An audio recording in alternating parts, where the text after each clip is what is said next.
Връщаме се на Scratch. Ще си направим втори спрайт. Това ще го откача, за да не се активира, когато работи, но не искам да го изтривам.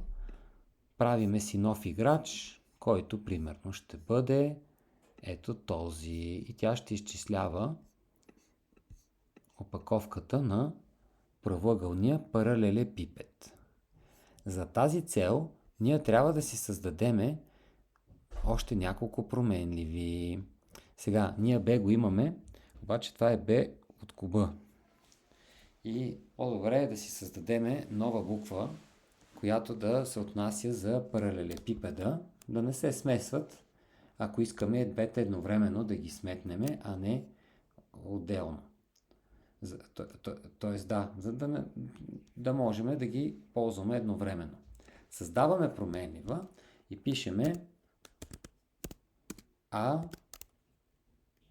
паралелепипед. Създаваме променлива Б паралелепипед. Самото Б е на английски, паралелепипед е на български. Може да си измислите други променлива. Или може на правоъгълника да са си просто А, Б и С, а пък на куба да е с куб и така само една ще имате, която да е с по-дълго име. С на паралелепипеда. Така. Само, че тази не трябваше така да я кръщавам. Без членуване отзад. Така. И сега. Трябва да направим самото изчисление. Пак ще го направим първо по по-простия начин. Първо ще си направиме, слагаме си знаменцето, слагаме на променливи направи няколко пъти, направи, само че нейното не промени, а направи. Тук слагаме B паралелепипед, C паралелепипед. Колко да бъдат отделните променливи, колко да бъдат дължината, ширината и височината на паралелепипеда. Измислям си някакви числа 5, 8, 10 и сега трябва да направим променливата. И пак слагаме още една променлива S1 паралелепипед. Нова променлива за паралелепипеда и казваме направи S1 паралелепипед и сега почваме да мислим. В Scratch ето това са операторите, които трябва да използваме, когато става въпрос за формули. Имаме плюс, минус, умножение и деление. Това са аритметичните операции. Плюс, минус са ясни. Звездичката е умножение, наклонената чертичка е деление. Защо това е така, не мога да кажа. По-различни са от тези, които се използват в математиката. И сега, нашата формула каква беше? Имаме 2 по скоба. Значи,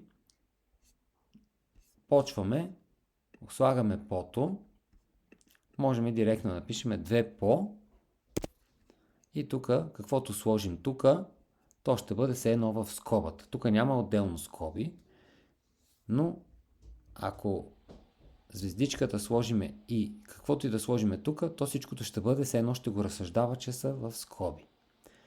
Тоест, каквото и да напишем тук, то ще се изчисли и тогава ще се умножи по 2, по начина, по който ще е правилен за математиката.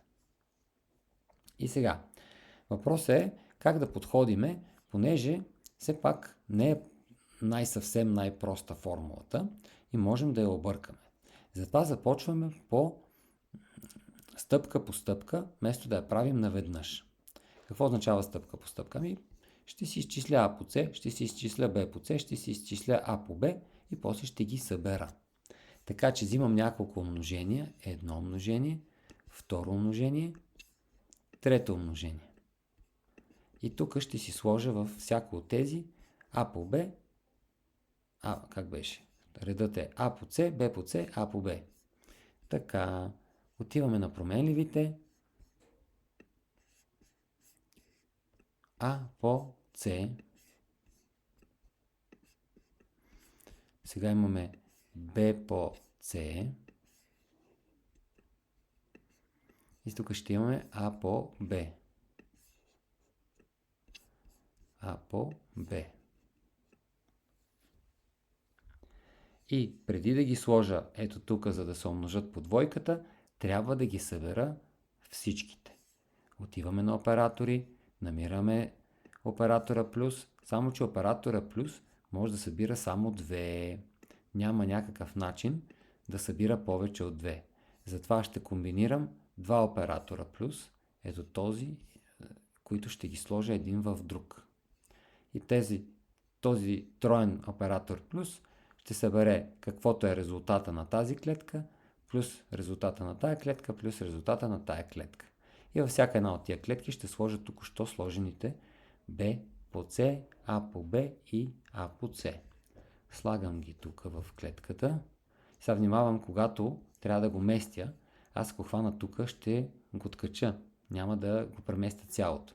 Така че аз трябва да наблюдавам кое е главният блок и него да местя, вместо да местя само части. Примерно да хвана това и да го преместя. Главният блок е това, хващам го и местя него. Сега взимаме B по C, слагаме го тук и накрая взимаме А по Б и го слагаме ето тук. Една особеност на Scratch е, че ако сме близо до екрана да се извади навънка и ако тръгна да слагам сега, тук ще светне, че все едно мога да го сложа, но като го пусна, то не се слага. Защото курсорът, мишката ми или ако сте на таблета, вашия пръст е извън екрана с кода. Затова това, което трябва да се прави е, ако трябва да сложа нещо тук, то не трябва да бъде най-вдясно на екрана, а малко да го преместя, колкото е възможно по-вляво, за да мога, когато хвана това парченце и да го сложа тук, моят курсор или пръстът ми да не е извън полето за кода. Какво е полето за кода? Това е полето за кода, което е ето тук. Това тук е извън полето за кода. И сега трябва да сложа всичко това при умноженото. Ето, ще си го преместя това малко настрани, да мога това да го сложа в него. И накрая взимам това цялото и го слагам ето тук. И сега като натисна знамето, би трябвало, ако правилно съм го направил, да се изчисли ето тук, където пише S1 паралелепипед. А на вас ви напомням, че вие можете да си сложите други наименования на променливите, ако тези не ви харесват. Натискаме знамето и казва, че при A5, B8, C10 лицето на паралелепипеда е 340. Ами трябва да го проверим дали е така. За да видим, това се прави на ръка малко. Проверката, за да видим дали не работи правилно програмата. Така. Значи, ако А е равно на колко казахме, че А е равно на 5,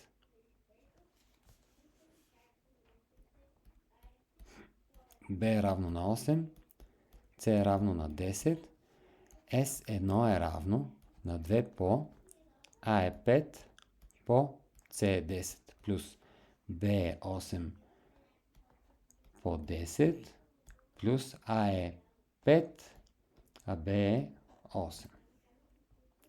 И S1 е равно на 2 по 50 плюс 80 плюс 5 по 8 е 40 и S1 е равно на 2 по 50 плюс 80 е 120.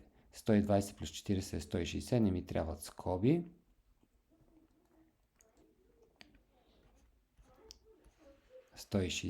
И S1 е равно на 320. Това сега метри ли са? Не сме казали мерната единица. Ще го пишеме сантиметри на квадрат, а вие ще си го напишете каквото е във вашия случай. Така че лицето, а защо го сметна 340 при нас, а ние го сметнахме 320? Аз да не сбърках някъде при сметките. 5 по 10 е 50, 8 по 10 е 80, 5 по 8 е 40. Като събереме 50 плюс 40 е 90. Ето тук беше грешката, защото аз казах, че 50 плюс 80 е 120, а 50 плюс 80 не е 120, а е 130. И 130 плюс 40 е 170, а 170 по 2 е 320, 340. И ето един плюс, човек да си го пише по такъв подреден начин, защото вижте как само леко поправих и нещата са наред. И сега се връщаме да видим има ли по-интересен начин, по който да се направи. Ами може пак по същия начин това момиче да ни попита колко е дължината, височината и ширината на съответната кутия.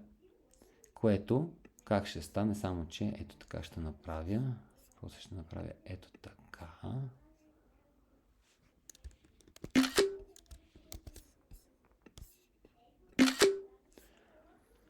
И сега, как да я накараме да попита? Пак отиваме на сетива.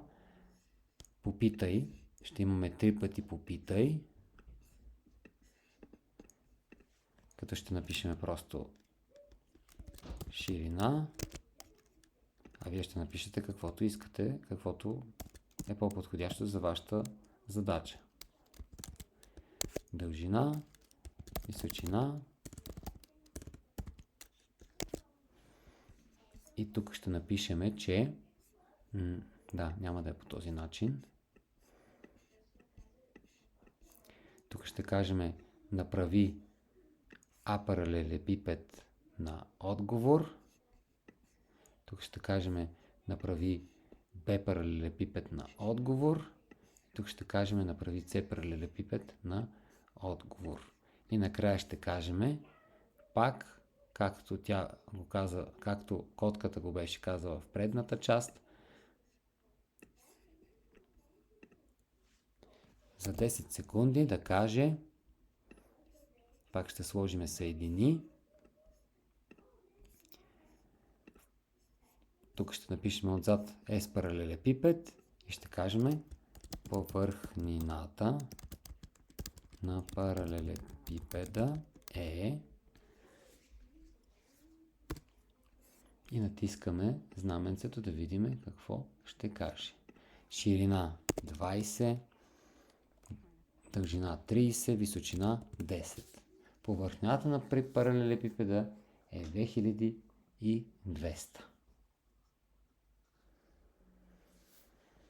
Това беше начин как да изчисляваме повърхнина на куб и повърхнина на паралелепипед.